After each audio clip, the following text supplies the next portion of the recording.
Today we're going to go over congruent triangles. So as you all know, each triangle has 3 sides and 3 angles. If all 6 of those corresponding parts, the 3 sides and the 3 angles of 2 triangles are congruent, then the triangles are congruent.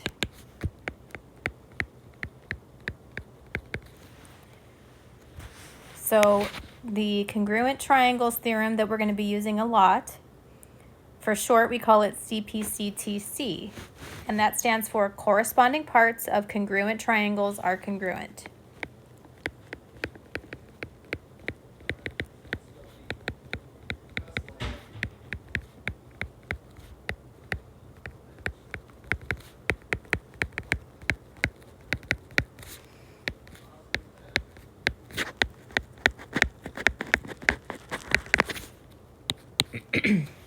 CPCTC.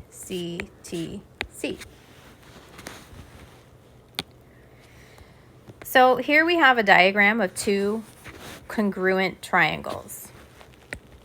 Triangle ABC is congruent to triangle EFG. This is our congruence statement.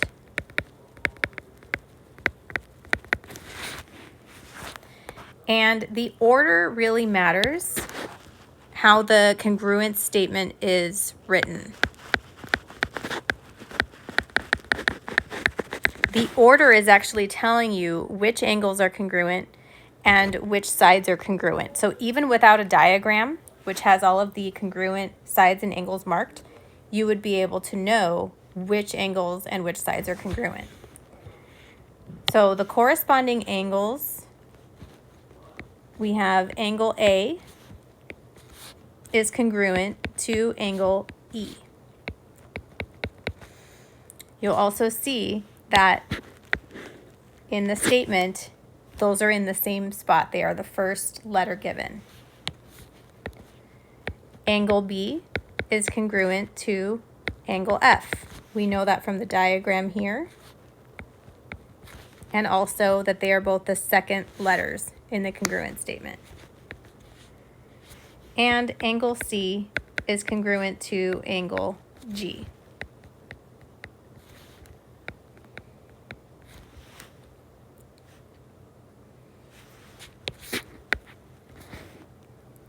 For the corresponding congruent sides, we have AB is congruent to EF.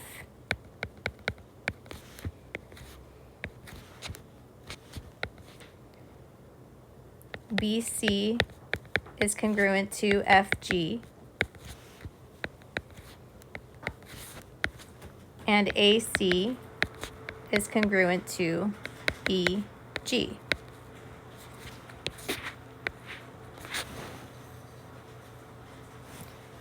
So here are the triangle congruence postulates that we are going to be using to determine if triangles are congruent.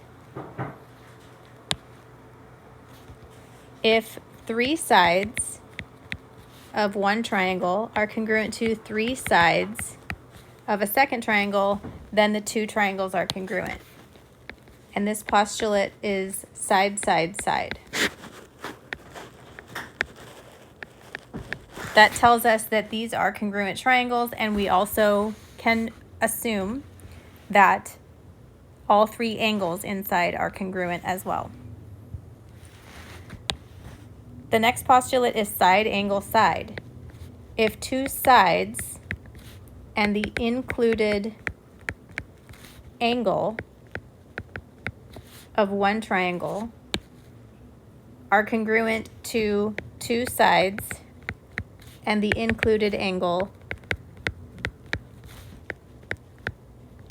of a second triangle, then the 2 triangles are congruent. So side, angle, side means we have 2 sides and the angle in between them. That's what we mean by included side or included angle.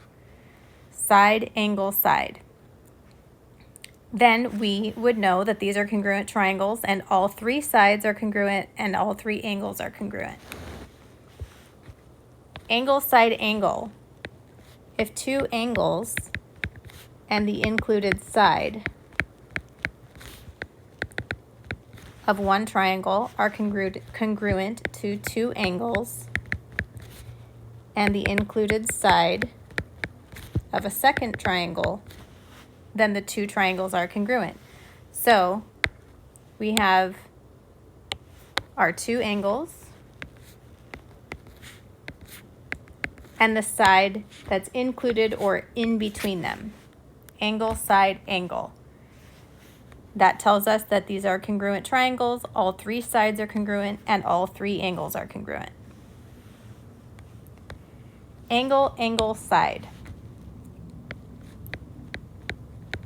If two angles and a non-included side of one triangle are congruent to two angles and a non-included side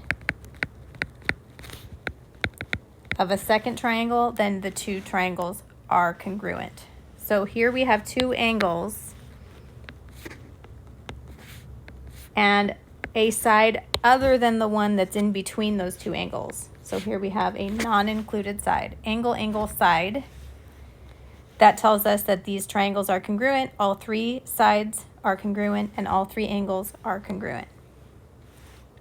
The last postulate we're going to talk about is hypotenuse leg. This applies only to right triangles. So there has to be a 90-degree angle in the triangle for this one to apply. If the hypotenuse and one leg of one right triangle are congruent to the hypotenuse and one leg of a second triangle, then the two triangles are congruent. So we would have to know that this is a right triangle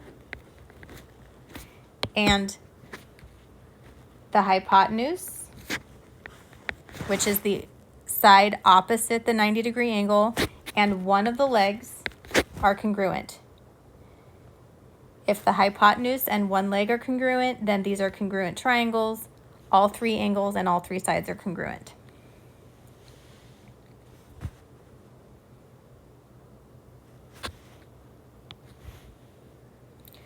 State the postulate that proves the triangles are congruent. So we're looking at this diagram in number 1. We can see that these are right triangles. So for a right triangle, we would be looking for the hypotenuse leg. We are told that one leg is congruent. Now, because they share this side and it is the hypotenuse, we also know that the hypotenuse is congruent. So we know that these two triangles are congruent by the hypotenuse leg postulate. Number 2, we're given that two sides and the included angle are congruent. So these triangles are congruent by side, angle, side. Number 3, we're given one angle and one side. Now it's not marked on here, but we also should know that vertical angles are congruent. So these angles are congruent. So now we have angle, side, angle. And that's the postulate that proves these triangles are congruent.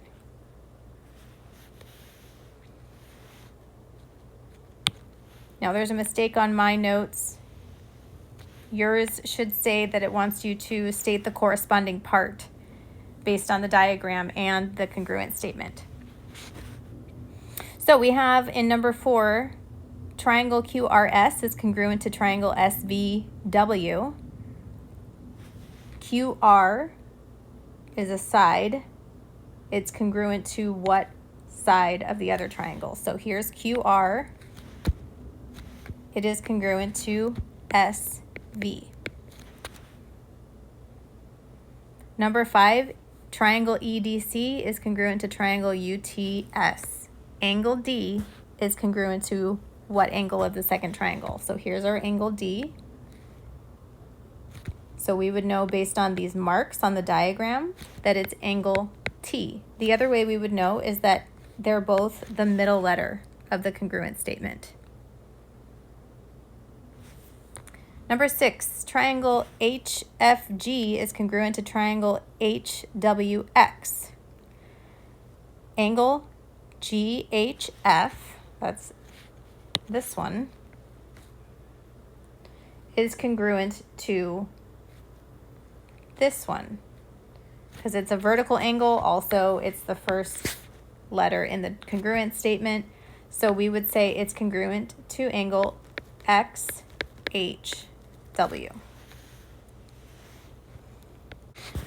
Okay, number 7, state what additional information is required to know that the triangles are congruent for the reason given. So we want to see what information would we need to know in order for these triangles to be congruent based on angle, side, angle. So we know by the markings that these two sides are congruent. We also know by looking at it that these are vertical angles. These have to be congruent. For angle, side, angle, we have one angle, one side. What is the other angle we would have to know to complete this? And it would have to be T on both angles because for angle, side, angle, it has to be two angles with an included side. So we would have to know that CTS is congruent to RTS.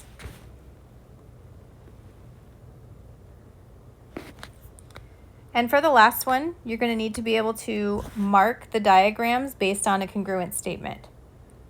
So the way I do it is I start marking angles first, starting with the first letter of each one, G and J. Then the second letter, H and K. And then I and L. Once I have my angles marked, I just start marking the sides that are between the same angles. So here's angles, the angles G and H have 1 and 2 marks. So I'm going to put my first mark there. On the other triangle, that would be between K and J.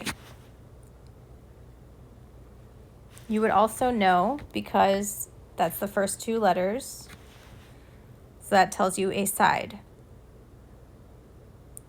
Then I have H and I, that's between my 2 and 3 angle. And then that would be K and L on the other triangle. Again, because of the order, we would know that. And then the last one has to be the third one. It really doesn't matter how many ticks you put on how many ticks you put on what side, as long as the corresponding parts have the same number of marks on them.